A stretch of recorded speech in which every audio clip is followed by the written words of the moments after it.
dass Jesus in der Nacht, als er überliefert wurde, mit seinen Jüngern das Abendmahl gemacht hat. Und er hat ihnen gesagt, nehmt erst, dies ist mein Leib, der für euch gebrochen wird. Und das Gleiche auch mit dem Kelch, als er gesegnet hatte, und sprach, nehmt, dies ist das Blut des Neuen Testamentes.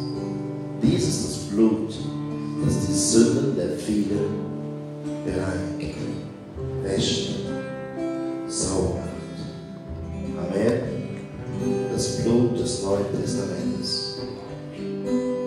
Und damit wir vielleicht besser verstehen, was er meinte, ihr kennt diese Symbolik in der Wüste, als Mose mit dem Volk Israel durch die Wüste gezogen ist.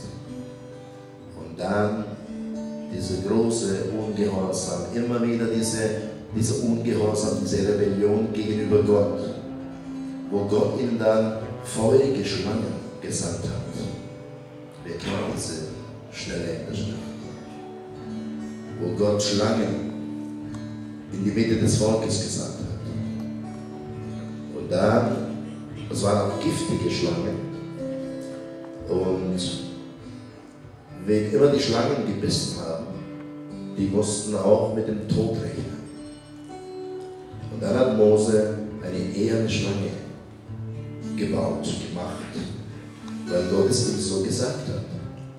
Und hat gesagt, Mose, nimm einen Stab und mach eine Schlange darum aus Eisen. Und richte diesen Stab auf. Und alle, die auf diese Schlange schauen, die sollen nicht sterben. Alle, die auf dieses Zeichen sehen, die sollen nicht sterben. Das Gift dieser Schlange wird keine Wirkung haben für alle die auf das Zeichen schauen, das ich aufgerichtet habe. Und ich denke, das war schon das Symbol auf Christus. Dieses Gift der Sünde wird auch dich und mich nicht mehr töten können, weil Gott ein Zeichen aufgerichtet hat für dich und für mich. Und weil wir auf dieses Zeichen sehen, wird das Gift dieser Sünde uns nicht töten können. Wir werden dahin kommen, wo Gott uns hingerufen hat in die Ewigkeit. Amen. Amen. Kommt nach vorne und wir nehmen das Mahl, wenn die Stücke heute ein bisschen größer sind. Ihr seid deswegen nicht mehr gesegnet als sonst. Ich dachte nur, ich mache nicht so viel, damit dann nicht so viel übrig bleibt.